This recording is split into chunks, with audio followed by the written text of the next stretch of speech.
Hello everyone. तो हम आज बात करने वाले हैं खेसारी लाल यादव जी और सपना चौहान का एक बहुत ही बेहतरीन सॉन्ग के बारे में, जिसका पोस्टर आ चुका है। और इस गाने को लिखे हैं कुंदन प्रीत जी और इसमें म्यूजिक दिए हैं लॉर्ड जी। और इस गाने को गाए हैं खेसारी लाल यादव जी, जो कि आपको स्क्रीन के ऊपर दिखाई दे रहा है। जिस सॉन्ग का टाइटल रखा गया है उमरिया के फ़र्क, जिसका टाइटल है उमरिया के फ़र्क।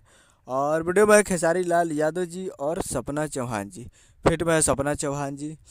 और ये कुंदन प्रीत जी लिखे हैं खेसारी लाल यादव जी के लिए गाना। और बहुत दिन के बाद कुंदन प्रीत जी का लिखा हुआ खेसारी लाल यादव जी की आवाज़ में आ रहा है, तो बहुत ही ज़बरदस्त और तगड़ा गाना होगा, क्योंकि बहुत दिन के बाद आ रहा है। और जो भी कुंदन प्रीत जी गाना लिखते हैं तगड़ा ही गाना लिखते हैं। तो आप लोग तैयार रहिए। और ये कमिंग सून है, बहुत ही जल्द आप लोग को देखने को मिलेगा। और ये कमिंग सून है और ये आएगा महादेवा एन फिल्म्स पे। Mahadeva N films Bhojpuri YouTube channel पर तैयार रहेगा फुल वीडियो सॉन्ग को देखने के लिए।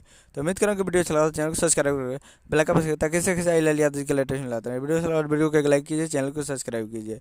तो मिलते हैं अगले वीडियो में, तब तक के लिए जय हिंद, जय भोजपुरी।